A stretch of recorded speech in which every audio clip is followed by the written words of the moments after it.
पूज्य भगवान महावीर तथागत भगवान बुद्ध विज्ञ होते हुए भी लोक भाषाओं में गीता के ही संदेशवाहक हैं।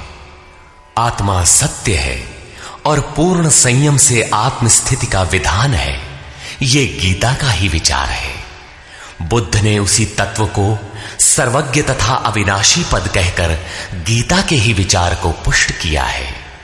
इतना ही नहीं, अपितु विश्व वाडम्मय में धर्म के नाम पर जो कुछ भी सार सर्वस्व है, जैसे एक ईश्वर, प्रार्थना, पश्चाताप, तप इत्यादि गीता के ही उपदेश हैं।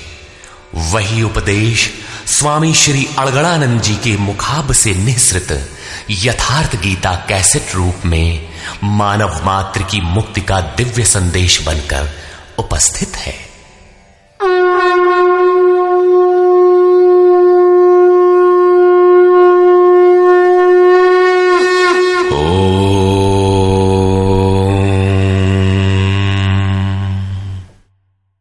श्री परमात्मने नमः। यथार्थ गीता, श्रीमद् भगवत गीता, अथ पंचमो अध्यायः। अध्याय 3 में अर्जुन ने प्रश्न रखा था कि भगवान, जब ज्ञान योग आपको श्रेष्ठ मान्य है तो आप मुझे भयंकर कर्मों में क्यों लगाते हैं? अर्जुन को निष्काम कर्म योग की अपेक्षा ज्ञान योग कुछ सरल प्रतीत हुआ लगता है, क्योंकि ज्ञान योग में हारने पर देवत्व और विजय में महामहिम स्थिति, दोनों ही दशाओं में लाभ ही लाभ प्रतीत हुआ। किंतु अब तक अर्जुन ने भली प्रकार समझ लिया था कि दोनों ही मार्गों में कर्म तो करना ही पड़ेगा। योगेश्वर उसे संशय रहित होकर तत्वदर्शी महापुरुष की शरण लेने के लिए भी प्रेरित करते हैं, क्योंकि समझने के लिए वही एक स्थान है। अतः दोनों मार्गों में से एक चुनने से पूर्व उसने निवेदन किया। अर्जुन उवाच।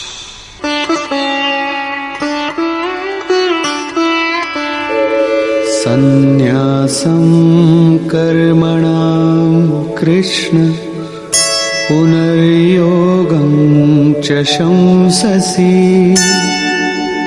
यच्छ्रेय एतयोरेकं तन्मे ब्रूहि सुनिश्चितम्। हे श्री कृष्ण, आप कभी संन्यास माध्यम से किए जाने वाले कर्म की और कभी निष्काम दृष्टि से किए जाने वाले कर्म की प्रशंसा करते हैं। इन दोनों में से एक जो भली प्रकार आपका निश्चय किया हुआ हो, जो परम कल्याणकारी हो, उसे मेरे लिए कहिए। कहीं जाने के लिए आपको 2 मार्ग बताए जाए तो आप सुविधाजनक मार्ग अवश्य पूछेंगे। यदि नहीं पूछते तो आप जाने वाले नहीं हैं। इस पर योगेश्वर श्री कृष्ण ने कहा। श्री भगवान उवाच। संन्यासः कर्मयोगश्च निःश्रेयसकरावुभौ तयोस्तु कर्म संन्यासात् कर्मयोगो विशिष्यते। अर्जुन, संन्यास माध्यम से किया जाने वाला कर्म अर्थात ज्ञान मार्ग से किया जाने वाला कर्म और कर्म योग निष्काम भावना से किए जाने वाले कर्म, ये दोनों ही परम श्रेय को दिलाने वाले हैं।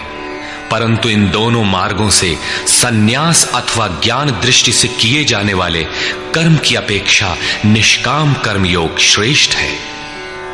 प्रश्न स्वाभाविक है कि श्रेष्ठ क्यों है?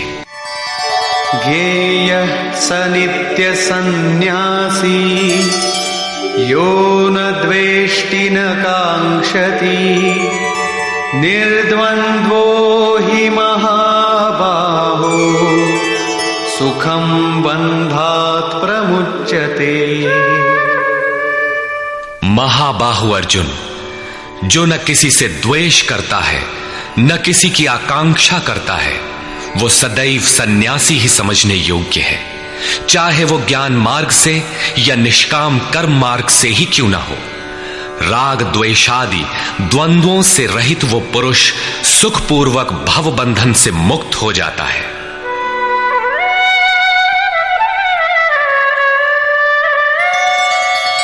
सांख्ययोगौ पृथग् बालाः प्रवदन्ति न पंडिताः एकमप्यास्थितः सम्यग् उभयोर्विन्दते फलम्। निष्काम कर्मयोग तथा ज्ञान योग, इन दोनों को वही अलग अलग बताते हैं जिनकी समझ इस पथ में अभी बहुत हल्की है, न कि पूर्ण ज्ञाता पंडित लोग। क्योंकि दोनों में से एक में भी अच्छी प्रकार स्थित हुआ पुरुष दोनों के फल रूप परमात्मा को प्राप्त होता है। दोनों का फल एक है, इसलिए दोनों एक ही समान है।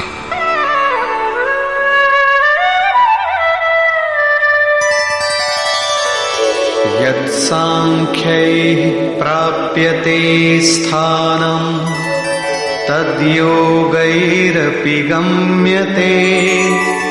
एकं सांख्यं च योगं च यः पश्यति स पश्यति। जहां सांख्य दृष्टि से कर्म करने वाला पहुंचता है, वहीं निष्काम माध्यम से कर्म करने वाला भी पहुंचता है। इसलिए जो दोनों को फल की दृष्टि से एक देखता है, वही यथार्थ जानने वाला है। जब दोनों एक ही स्थान पर पहुंचते हैं, तो निष्काम कर्मयोग विशेष क्यों? श्री कृष्ण बताते हैं,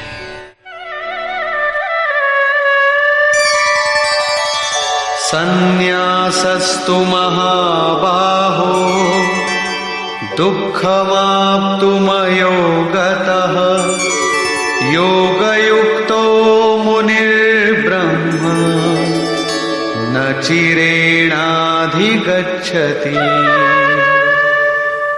अर्जुन, निष्काम कर्मयोग का आचरण किए बिना संन्यासः का प्राप्त होना दुखप्रद है।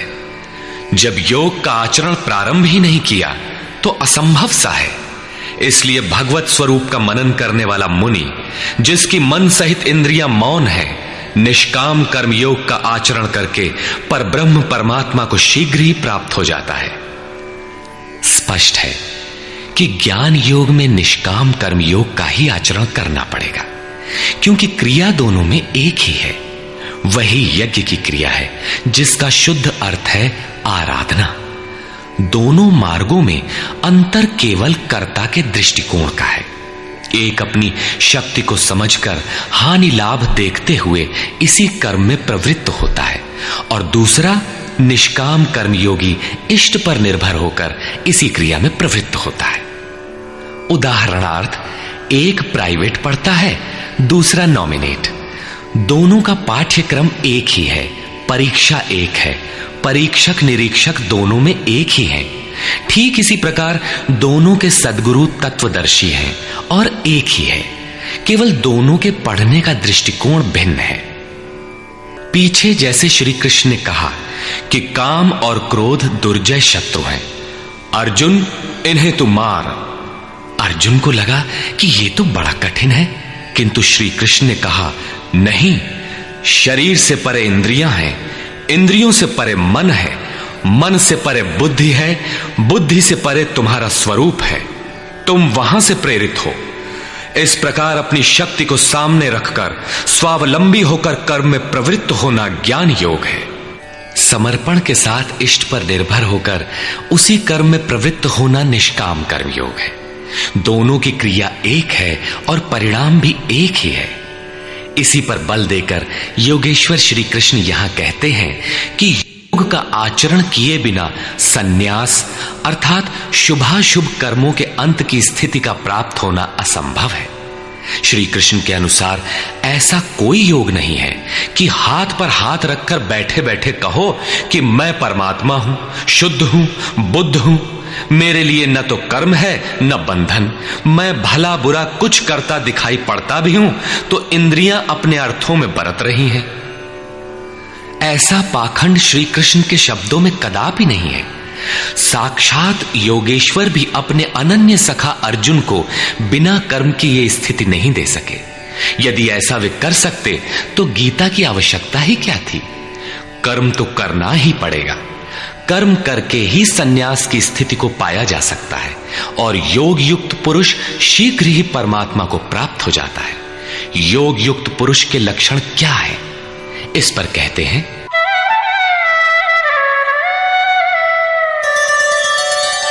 योगयुक्तो विशुद्धात्मा विजितात्मा जितेन्द्रियः सर्वभूतात्मा भूतात्मा कुर्वन्नपि न लिप्यते।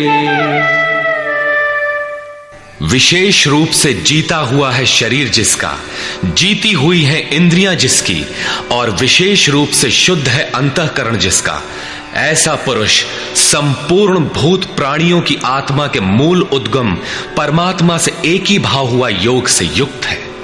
वो कर्म करता हुआ भी उससे लिप्त नहीं होता। तो करता क्यों है? पीछे वालों में परम कल्याणकारी बीज का संग्रह करने के लिए लिप्त क्यों नहीं होता?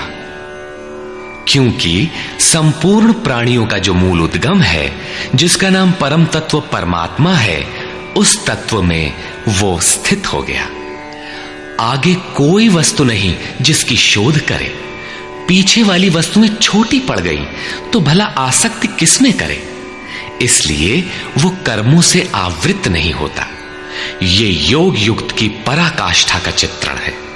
पुनः योग युक्त पुरुष की रहनी स्पष्ट करते हैं कि वो करते हुए भी उससे लिप्त क्यों नहीं होता।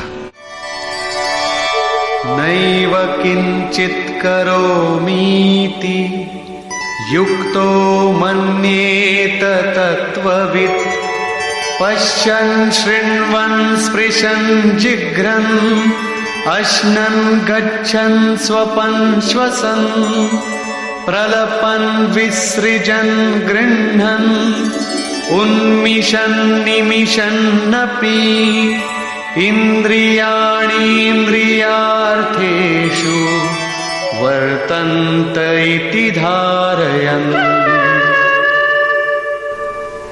परम तत्व परमात्मा को साक्षात्कार सहित जानने वाले योग युक्त पुरुष की ये मन स्थिति अर्थात अनुभूति है कि मैं किंचित मात्र भी कुछ नहीं करता हूं। ये उसकी कल्पना नहीं, बल्कि ये स्थिति उसने कर्म करके पाई है। अब प्राप्ति के पश्चात वो सब कुछ सुनता हुआ, स्पर्श करता, सूंघता, भोजन करता, गमन करता, सोता, श्वास लेता, त्याग करता, ग्रहण करता, आंखों को खोलता और मीचता हुआ भी इंद्रियां अपने अर्थों में बरतती हैं। ऐसी धारणा वाला होता है परमात्मा से बढ़कर कुछ है ही नहीं, और जब उसमें वो स्थित ही है तो उससे बढ़कर किस सुख की कामना से वो किसी का स्पर्श इत्यादि करेगा। यदि कोई श्रेष्ठ वस्तु आगे होती तो आसक्ति अवश्य रहती, किंतु प्राप्ति के बाद अब और आगे जाएगा कहां और पीछे त्यागेगा क्या? इसलिए योग युक्त पुरुष लिप्त नहीं होता। इसी को एक उदाहरण के माध्यम से प्रस्तुत करते हैं। ब्रह्मण्याधाय कर्माणि संगं त्यक्त्वा करोति यः लिप्यते न स पापेन पद्मपत्रमिवाम्भसा। कमल कीचड़ में होता है, उसका पत्ता पानी के ऊपर तैरता है, लहरें रात दिन उसके ऊपर से गुजरती हैं, किंतु आप पत्ते को देखें, सूखा मिलेगा। जल की एक बूंद भी उस पर टिक नहीं पाती। कीचड़ और जल में रहते हुए भी वो उससे लिप्त नहीं होता। ठीक इसी प्रकार जो पुरुष सब कर्मों को परमात्मा में विलय करके साक्षात्कार के साथ ही कर्मों का विलय होता है, इससे पूर्व नहीं। आसक्ति को त्याग करके अब आगे कोई वस्तु नहीं, अतः आसक्ति नहीं रहती, इसलिए आसक्ति को त्याग कर कर्म करता है। वो भी इसी प्रकार लिप्त नहीं होता। फिर वो करता क्यों है? आप लोगों के लिए, समाज के कल्याण साधन के लिए, पीछे वालों के मार्गदर्शन के लिए इसी पर बल देते हैं। कायेन मनसा बुद्ध्या केवलैरिन्द्रियैरपि योगिनः कर्म कुर्वन्ति संगम त्यक्त्वात्मशुद्धये। योगी जन केवल इंद्रिय, मन, बुद्धि और शरीर द्वारा भी आसक्ति त्याग कर आत्मशुद्धि के लिए कर्म करते हैं। जब कर्म ब्रह्म में विलय हो चुके तो क्या अब भी आत्मा अशुद्ध ही है? नहीं, वे सर्वभूतात्म भूतात्मा हो चुके हैं। संपूर्ण प्राणियों में वे अपनी ही आत्मा का प्रसार पाते हैं। उन समस्त आत्माओं की शुद्धि के लिए, आप सबका मार्गदर्शन करने के लिए वे कर्म में बरतते हैं। शरीर, मन, बुद्धि तथा केवल इंद्रियों से वो कर्म करता है। स्वरूप से वो कुछ भी नहीं करता, स्थिर है। बाहर से वो सक्रिय दिखाई देता है, किंतु भीतर उसमें असीम शांति है। रस्सी जल चुकी, मात्र ऐंठन आकार शेष है, जिससे बंध नहीं सकता। युक्तः कर्म फलं त्यक्त्वा शान्तिमाप्नोति नैष्ठिकीम् अयुक्तः कामकारेण फले सक्तो निबध्यते। योग युक्त अर्थात योग के परिणाम को प्राप्त पुरुष जो सब प्राणियों के आत्मा के मूल परमात्मा में स्थित है, ऐसा योगी कर्म के फल को त्याग कर, कर्मों का फल परमात्मा उससे भिन्न नहीं है, इसलिए अब कर्म फल को त्याग कर नैष्ठिकीम शांतिम आपनोति, शांति की अंतिम अवस्था को प्राप्त होता है, जिसके आगे कोई शांति शेष नहीं है, जिसके पश्चात वो कभी अशांत नहीं होता। किंतु अयुक्त पुरुष जो योग के परिणाम से युक्त नहीं है, अभी रास्ते में है, ऐसा पुरुष फल में आसक्त हुआ। फल है परमात्मा, उसमें उसका आसक्त होना आवश्यक है, इसलिए फल में आसक्त होने पर भी काम कारेण निबध्यते, कामना करके बंध जाता है, अर्थात पूर्ति पर्यंत कामनाएं जागृत होती है। अतः साधक को पूर्ति पर्यंत सावधान रहना चाहिए। महाराज जी कहा करें, हो तनिको हम अलग, भगवान अलग है, तो माया कामयाब हो सकती है। कल ही प्राप्ति होनी हो, किंतु आज तो वो अज्ञानी ही है। अतः पूर्ति पर्यंत साधक को असावधान नहीं होना चाहिए। इसी पर आगे देखें। सर्वकर्माणि मनसा सन्न्यस्यास्ते सुखं वशी नवद्वारे पुरे देहि नैव कुर्वन्न कारयन्। जो संपूर्ण रूप से स्ववश है, जो शरीर, मन, बुद्धि और प्रकृति से परे स्वयं में स्थित है, ऐसा वशी पुरुष निसंदेह न कुछ करता है न कराता है। पीछे वालों से कराना भी उसकी आंतरिक शांति का स्पर्श नहीं कर पाता। ऐसा स्वरूपस्थ पुरुष शब्दादि विषयों को उपलब्ध कराने वाले 9 द्वारों, 2 कान, 2 नेत्र, 2 नासिका छिद्र, 1 मुख, उपस्थ एवं पायु वाले शरीर रूपी घर में सब कर्मों को मन से त्याग कर स्वरूपानंद में ही स्थित रहता है। यथार्थतः वो न कुछ करता है और न कराता है। इसी को पुनः श्री कृष्ण दूसरे शब्दों में कहते हैं कि वो प्रभु न करता है न कराता है। सद्गुरु, भगवान, प्रभु, स्वरूपस्थ, महापुरुष, युक्त इत्यादि एक दूसरे के पर्याय हैं। अलग से कोई भगवान कुछ करने नहीं आता। वो जब करता है तो इन्हीं स्वरूपस्थ इष्ट के माध्यम से कराता है। महापुरुष के लिए शरीर मकान मात्र है। अतः परमात्मा का करना और महापुरुष का करना एक ही बात है, क्योंकि वो उनके द्वारा है। वस्तुतः वो पुरुष करते हुए भी कुछ नहीं करता। इसी पर अगला श्लोक देखें। न कर्तृत्वं न कर्माणि लोकस्य सृजति प्रभुः न कर्मफल संयोगम् स्वभावस्तु प्रवर्तते। वो प्रभु न तो भूत प्राणियों के कर्तापन को, न कर्मों को और न कर्म फलों का संयोग ही बैठाता है, बल्कि स्वभाव में स्थित प्रकृति के दबाव के अनुसार ही सभी बरतते हैं। जैसी जिसकी प्रकृति सात्विक, राजसी अथवा तामसी है, उसी स्तर से वो बरतता है। प्रकृति तो लंबी चौड़ी है, लेकिन आपके ऊपर उतना ही प्रभाव डाल पाती है जितना आपका स्वभाव विकृत अथवा विकसित है। प्रायः लोग कहते हैं कि करने कराने वाले तो भगवान हैं, हम तो यंत्र हैं, हमसे वे भला करावें अथवा बुरा। किंतु योगेश्वर श्री कृष्ण कहते हैं कि न वो प्रभु स्वयं करता है, न कराता है, और न वो जुगाड़ ही बैठाता है। लोग अपनी स्वभाव में स्थित प्रकृति के अनुरूप बरतते हैं, भगवान नहीं करते। तब लोग कहते क्यों हैं कि भगवान करते हैं? इस पर योगेश्वर बताते हैं,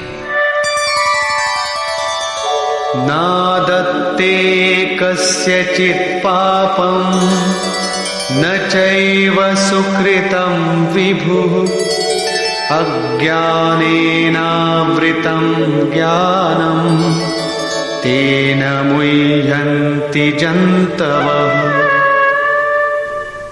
जिसे अभी प्रभु कहा उसी को यहां विभु कहा गया है, क्योंकि वो संपूर्ण वैभव से संयुक्त है। प्रभुता एवं वैभव से संयुक्त वो परमात्मा न किसी के पाप कर्म को और न किसी के पुण्य कर्मों को ही ग्रहण करता है।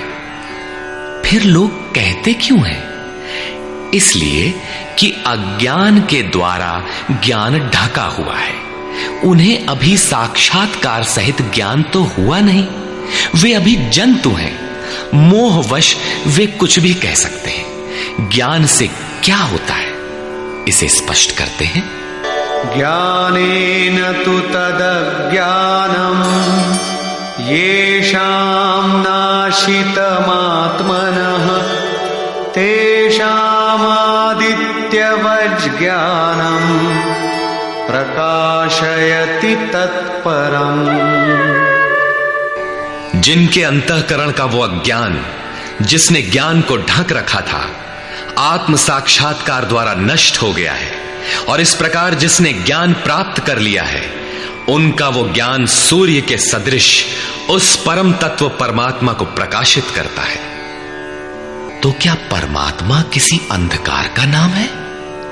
नहीं, वो तो स्वयं प्रकाश रूप दिन राति, स्वयं प्रकाश रूप है तो, किंतु हमारे उपभोग के लिए तो नहीं है, दिखाई तो नहीं देता। जब ज्ञान द्वारा अज्ञान का आवरण हट जाता है, तो उनका वो ज्ञान सूर्य के सदृश परमात्मा को अपने में प्रवाहित कर लेता है। फिर उस पुरुष के लिए कहीं अंधकार नहीं रह जाता। उस ज्ञान का स्वरूप क्या है? तद्बुद्धयस्तदात्मानः तन्निष्ठास्तत्परायणाः गच्छन्त्य पुनरावृत्तिं ज्ञाननिर्धूतकल्मषाः। जब उस परम तत्व परमात्मा के अनुरूप बुद्धि हो, तत्व के अनुरूप प्रवाहित मन हो, परम तत्व परमात्मा में एक ही भाव से उसकी रहनी हो और उसी के परायण हो, इसी का नाम ज्ञान है। ज्ञान कोई बकवास या बहस नहीं है। इस ज्ञान द्वारा पाप रहित हुआ पुरुष पुनरागमन रहित परम गति को प्राप्त होता है। परम गति को प्राप्त पूर्ण जानकारी से युक्त पुरुष ही पंडित कहलाते हैं। आगे देखें। विद्या विनय संपन्ने ब्राह्मणे गविहस्तिनि शुनि चैव श्वपाके च पंडिताः समदर्शिनः। ज्ञान के द्वारा जिनका पाप शमन हो चुका है, जो अपनावर्ती परम गति को प्राप्त हैं, ऐसे ज्ञानी जन विनय युक्त ब्राह्मण तथा चांडाल में, गाय और कुत्ते में तथा हाथी में समान दृष्टि वाले होते हैं। उनकी दृष्टि में विद्या विनय युक्त ब्राह्मण न तो कोई विशेषता रखता है और न चांडाल कोई हीनता रखता है। न गाय धर्म है और न कुत्ता अधर्म, और न हाथी विशालता ही रखता है। ऐसे पंडित ज्ञाता जन समदर्शी और समवर्ती होते हैं। उनकी दृष्टि चमड़ी पर नहीं रहती बल्कि आत्मा पर पड़ती है। अंतर केवल इतना है, विद्या विनय संपन्न स्वरूप के समीप है और शेष कुछ पीछे है। कोई एक मंजिल आगे है तो कोई पिछले पड़ाव पर। शरीर तो वस्त्र है। उनकी दृष्टि वस्त्र को महत्व नहीं देती, अपितु उनके हृदय में स्थित आत्मा पर पड़ती है। इसलिए वे कोई भेद नहीं रखते।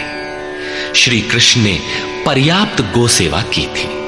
उन्हें गाय के प्रति गौरवपूर्ण शब्द कहना चाहिए था, किंतु उन्होंने ऐसा कुछ भी नहीं कहा। श्री कृष्ण ने गाय को धर्म में कोई स्थान नहीं दिया। उन्होंने केवल इतना माना कि अन्य जीवात्माओं की तरह उसमें भी आत्मा है। गाय का आर्थिक महत्व जो भी हो, उसका धार्मिक वैशिष्ट्य परिवर्ती लोगों की देन है। श्री कृष्ण ने पीछे बताया कि अविवेकियों की बुद्धि अनंत शाखाओं वाली होती है, इसलिए वे अनंत क्रियाओं का विस्तार कर लेते हैं। जबकि निष्काम कर्म योग में अर्जुन निर्धारित क्रिया एक ही है, यज्ञ की प्रक्रिया आराधना। अपुनरावृत्ति वाला ऐसा महापुरुष उस विद्या विनय संपन्न ब्राह्मण, चांडाल, कुत्ते, हाथी और गाय सब पर समान दृष्टि वाला होता है, क्योंकि उसकी दृष्टि हृदय स्थित आत्म स्वरूप पर पड़ती है। ऐसे महापुरुष को परम गति में क्या मिला है और कैसे, इस पर प्रकाश डालते हुए योगेश्वर श्री कृष्ण बताते हैं। इहैव तैर्जितः सर्गो येषां साम्ये स्थितं मनः निर्दोषं हि समं ब्रह्म तस्माद् ब्रह्मणि ते स्थिताः। उन पुरुषों द्वारा जीवित अवस्था में ही संपूर्ण संसार जीत लिया गया, जिनका मन समत्व में स्थित है। मन के समत्व का संसार जीतने से क्या संबंध? संसार मिट ही गया तो वो पुरुष रहा कहां? श्री कृष्ण कहते हैं, निर्दोषम हि समम ब्रह्म। वो ब्रह्म निर्दोष और सम है। इधर उनका मन भी निर्दोष और सम स्थिति वाला हो गया। तस्मात् ब्रह्मणि ते स्थिताः, इसलिए वो ब्रह्म में स्थित हो जाता है। इसी का नाम अपुनरावर्ती परम गति है। ये कब मिलता है? जब संसार रूपी शत्रु जीतने में आ जाए। संसार कब जीतने में आता है? जब मन का निरोध हो जाए, समत्व में प्रवेश पा जाए, क्योंकि मन का प्रसार ही जगत है। जब वो ब्रह्म में स्थित हो जाता है, तब ब्रह्मविद का लक्षण क्या है, उसकी रहनी स्पष्ट करते हैं। न प्रहिष्येत् प्रियं प्राप्य नो द्विजेत् प्राप्य चाप्रियं स्थिरबुद्धिरसम्मूढो ब्रह्मविद् ब्रह्मणि स्थितः। उसका कोई प्रिय अप्रिय होता नहीं, इसलिए जिसे लोग प्रिय समझते हैं उसे पाकर वो हर्षित नहीं होता, और जिसे लोग अप्रिय समझते हैं, जैसा धर्मावलंबी चिन्ह लगाते हैं, उसे पाकर वो उद्वेगवान नहीं होता है। ऐसा स्थिर बुद्धि, असम्मूढ़, संशय रहित ब्रह्मविद, ब्रह्म से संयुक्त ब्रह्मवेत्ता, ब्रह्मणि स्थितः, परात्पर ब्रह्म में सदैव स्थित है। बाह्य स्पर्शेष्वसक्तात्मा विन्दत्यात्मनि यत् सुखम् स ब्रह्मयोगयुक्तात्मा सुखमक्षयमश्नुते। बाहर संसार के विषय भोगों में अनासक्त पुरुष अंतरात्मा में स्थित जो सुख है उस सुख को प्राप्त होता है। वो पुरुष ब्रह्म योग युक्त आत्मा, पर ब्रह्म परमात्मा के साथ मिलन से युक्त आत्मा वाला है। इसलिए वो अक्षय आनंद का अनुभव करता है, जिस आनंद का कभी क्षय नहीं होता। इस आनंद का उपभोग कौन कर सकता है? जो बाहर के विषय भोगों से अनासक्त है। तो क्या भोग बाधक हैं? भगवान श्री कृष्ण कहते हैं, ये हि संस्पर्शजा भोगा दुःखयोनय एव ते आद्यन्तवन्तः कौन्तेय न तेषु रमते बुधः। केवल त्वचा ही नहीं, सभी इंद्रियां स्पर्श करती हैं। देखना आंख का स्पर्श है, सुनना कान का स्पर्श है। इसी प्रकार इंद्रियों और विषयों के संयोग से उत्पन्न होने वाले सभी भोग यद्यपि भोगने में प्रिय प्रतीत होते हैं, किंतु निसंदेह वे सब दुख योनयः, दुखद योनियों के ही कारण हैं। ये भोग ही योनियों के कारण हैं। इतना ही नहीं, वे भोग पैदा होने और मिटने वाले हैं, नाशवान हैं। इसलिए कौन्तेय, विवेकी पुरुष उनमें नहीं फंसते। इंद्रियों के इन स्पर्शों में रहता क्या है? काम और क्रोध, राग और द्वेष। इस पर श्री कृष्ण कहते हैं, शक्नोति हैव यः सोढुम् प्राक्शरीरविमोक्षणात् कामक्रोधोद्भवम् वेगम् स युक्तः स सुखी नरः। इसलिए जो मनुष्य शरीर के नाश होने से पहले ही काम और क्रोध से उत्पन्न हुए वेग को सहन करने में, मिटा देने में सक्षम है, वही न रमन करने वाला है। वही इस लोक में योग से युक्त है और वही सुखी है। जिसके पीछे दुख नहीं है, उस सुख में अर्थात परमात्मा में स्थिति वाला है। जीते जी ही इसकी प्राप्ति का विधान है, मरने पर नहीं। संत कबीर ने इसी को स्पष्ट किया, अवधू जीवत में कर आशा। तो क्या मरने के बाद मुक्ति नहीं होती? वे कहते हैं, मुए मुक्ति गुरु कहे स्वार्थी, झूठा दे विश्वासा।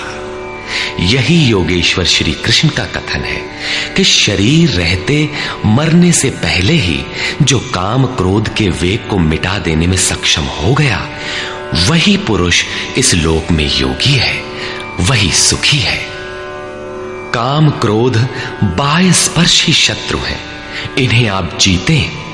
इसी पुरुष के लक्षण पुनः बता रहे हैं, योऽन्तः सुखोऽन्तरारामः तथान्तर्ज्योतिरेव यः स योगी ब्रह्मनिर्वाणम् ब्रह्मभूतोऽधिगच्छति। जो व्यक्ति अंतरात्मा में ही सुख वाला, अंतरारामः, अंतरात्मा में ही आराम वाला, तथा जो अंतरात्मा में ही प्रकाश वाला, साक्षात्कार वाला है, वही योगी ब्रह्मभूत, ब्रह्म के साथ एक होकर ब्रह्म निर्वाणम, वाणी से परे ब्रह्म, शाश्वत ब्रह्म को प्राप्त होता है। अर्थात पहले विकारों, काम क्रोध का अंत, फिर दर्शन, फिर प्रवेश। आगे देखें, लभन्ते ब्रह्म निर्वाणम् ऋषयः क्षीणकल्मषाः छिन्नद्वैधायतात्मानः सर्वभूतहिते रताः। परमात्मा का साक्षात्कार करके जिनका पाप नष्ट हो गया है, जिनकी दुविधाएं नष्ट हो गई हैं, संपूर्ण प्राणियों के हित में जो लोग लगे हुए हैं, प्राप्ति वाले ही ऐसा कर सकते हैं। जो स्वयं गड्ढे में पड़ा है वो दूसरों को क्या बाहर निकालेगा। इसलिए करुणा महापुरुष का स्वाभाविक गुण हो जाता है। तथा यतात्मानः जितेंद्रिय ब्रह्मवेत्ता पुरुष शांत पर ब्रह्म को प्राप्त होते हैं। उसी महापुरुष की स्थिति पर पुनः प्रकाश डालते हैं। काम क्रोध वियुक्तानां यतीनां यतचेतसाम् अभितो ब्रह्म निर्वाणं वर्तते विदितात्मनाम्। काम और क्रोध से रहित जीते हुए चित्त वाले परमात्मा का साक्षात्कार किए हुए ज्ञानी पुरुषों के लिए सब ओर से शांत पर ब्रह्म ही प्राप्त है। बार बार योगेश्वर श्री कृष्ण उस पुरुष की रहनी पर बल दे रहे हैं जिससे प्रेरणा मिले। प्रश्न लगभग पूर्ण हुआ। अब वे पुनः बल देते हैं कि इस स्थिति को प्राप्त करने का आवश्यक अंग श्वास प्रश्वास का चिंतन है।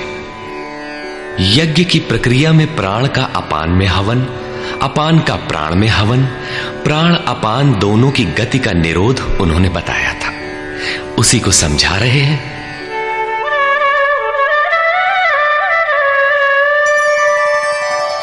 स्पर्शान् कृत्वा बहिर्बाह्यान् चक्षुश्चैवान्तरे भ्रुवोः प्राणापानौ समौ कृत्वा नासाभ्यन्तरचारिणौ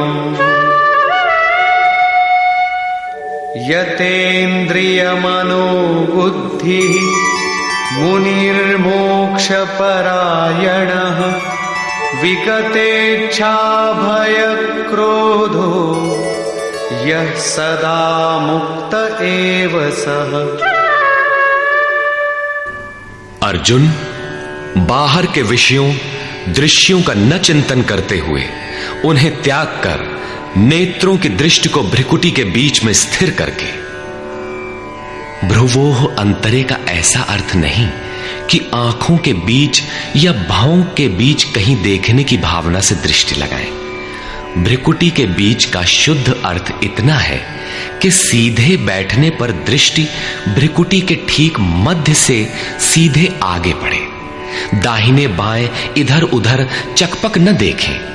नाक की डाणी पर सीधी दृष्टि रखते हुए नासिका के अंदर विचरण करने वाले प्राण और अपान वायु को सम करके, अर्थात दृष्टि तो वहां स्थिर करो और सुरत को श्वास में लगा दो कि कब श्वास भीतर गई, कितनी रुकी।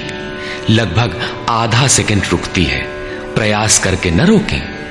कब श्वास बाहर निकली, कितनी देर तक बाहर रही। श्वास में उठने वाली नाम ध्वनि सुनाई पड़ती रहेगी। इस प्रकार श्वास प्रश्वास पर जब सुरत टिक जाएगी तो धीरे धीरे श्वास अचल स्थिर ठहर जाएगी, सम हो जाएगी। न भीतर से संकल्प उठेंगे और न बाह्य संकल्प अंदर टकराव कर पाएंगे। बाहर के भोगों का चिंतन तो बाहर ही त्याग दिया गया था, भीतर भी संकल्प नहीं जागृत होंगे।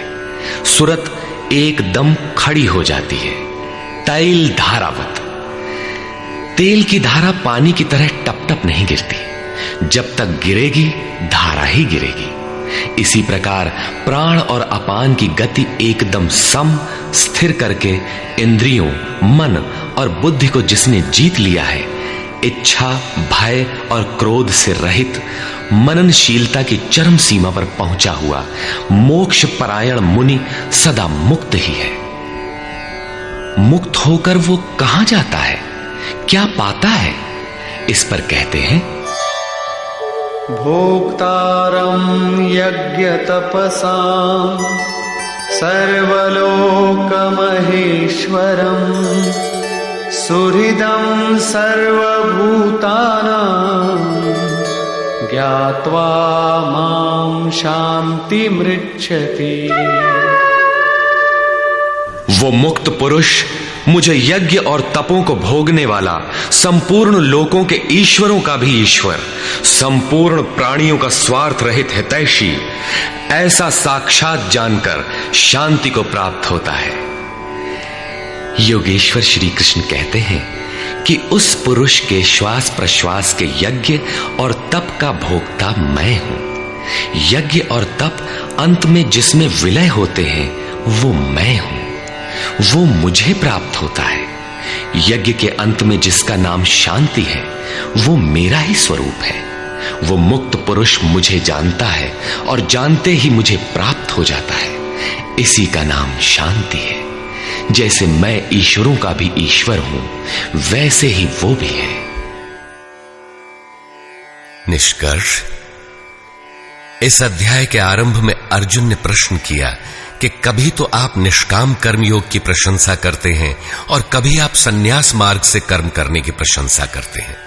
अतः दोनों में एक को जो आपका सुनिश्चित किया हो, परम कल्याणकारी हो, उसे कहिए। श्री कृष्ण ने बताया, अर्जुन, परम कल्याण तो दोनों में है। दोनों में वही निर्धारित यज्ञ की क्रिया ही की जाती है। फिर भी निष्काम कर्मयोग विशेष है। बिना इसे किए सन्यास अर्थात शुभाशुभ कर्मों का अंत नहीं होता। सन्यास मार्ग नहीं, मंजिल का नाम है। योग युक्त ही सन्यासी है। योग युक्त के लक्षण बताए कि वही प्रभु है। वह न करता है न कुछ कराता है, बल्कि स्वभाव में प्रकृति के दबाव के अनुरूप लोग व्यस्त हैं। जो साक्षात मुझे जान लेता है वही ज्ञाता है, वही पंडित है। यज्ञ के परिणाम में लोग मुझे जानते हैं। श्वास प्रश्वास का जप और यज्ञ तप जिसमें विलय होते हैं, मैं ही हूं। यज्ञ के परिणाम स्वरूप मेरे को जानकर वे जिस शांति को प्राप्त होते हैं, वह भी मैं ही हूं। अर्थात श्री कृष्ण जैसा महापुरुष जैसा स्वरूप उस प्राप्ति वाले को भी मिलता है। वह भी ईश्वरों का ईश्वर, आत्मा का भी आत्म स्वरूपमय हो जाता है। उस परमात्मा के साथ एक ही भाव पा लेता है। अर्थात एक होने में जन्म चाहे जितने लगे। इस अध्याय में स्पष्ट किया कि यज्ञ तपों का भोक्ता महापुरुषों के भी अंदर रहने वाली शक्ति महेश्वर है।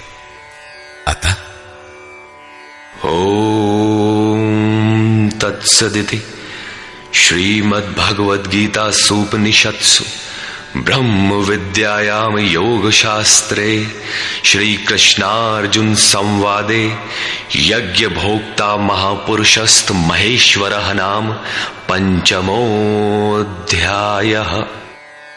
इस प्रकार स्वामी अड़गड़ानंद कृत श्रीमद् भगवद गीता के भाष्य यथार्थ गीता का 5वां अध्याय पूर्ण होता है। हरि ओम तत्सत।